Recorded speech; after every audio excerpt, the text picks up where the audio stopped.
Chapter 68 That God is everywhere. As a consequence, it is clear that God must be everywhere and in all things. For, the mover and the thing moved must be simultaneous, as the philosopher proves. But God moves all things to their operations, as we have shown. Therefore, he is in all things. Again, everything that is in a place, or in something, is in some way in contact with it. For instance, a bodily thing is in place in something according to the contact of dimensive quantity, while an incorporeal thing is said to be in something according to the contact of power, since it lacks dimensive quantity. And so, an incorporeal thing is related to its presence in something by its power, in the same way that a corporeal thing is related to its presence in something by dimensive quantity. Now, if there were any body possessed of infinite dimensive quantity, it would have to be everywhere. So, if there be an incorporeal being possessed of infinite power, it must be everywhere.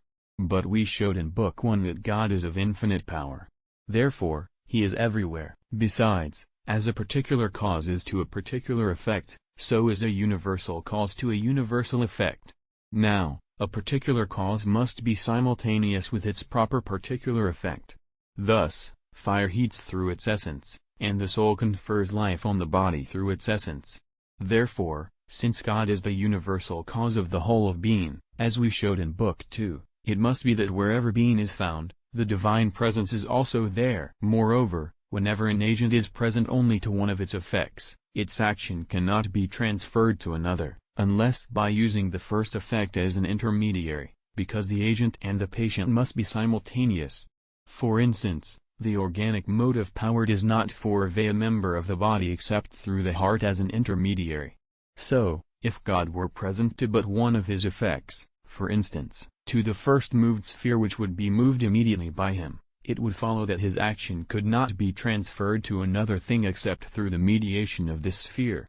Now, this is not appropriate. Indeed, if the action of any agent cannot be transferred to other things except through the mediation of a first effect, then this effect must correspond proportionally with the agent according to its entire power, otherwise, the agent could not use his entire power. We see an instance of this in the fact that all of the motions that the motive power can cause can be carried out through the heart.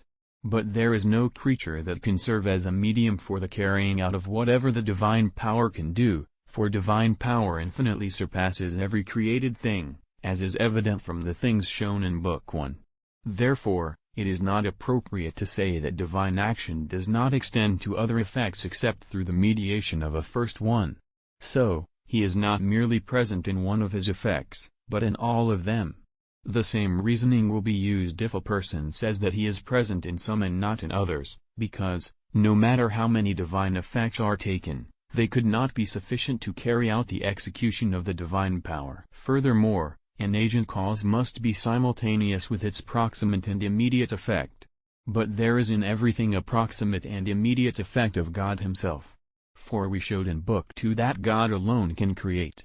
Now, there is in everything something caused by creation, prime matter in the case of corporeal things, in incorporeal things their simple essences, as is evident from the things that we determined in Book 2. Therefore, God must be simultaneously present in all things, particularly since he continually and always preserves in being those things which he has brought into being from non-being, as has been shown. Hence it is said, I fill heaven and earth, and in the Psalm, if I ascend into heaven, you art there, if I descend into hell, you art present. Through this conclusion, moreover, the error is set aside of those who say that God is in some definite part of the world and that he is consequently the principle of heavenly motion.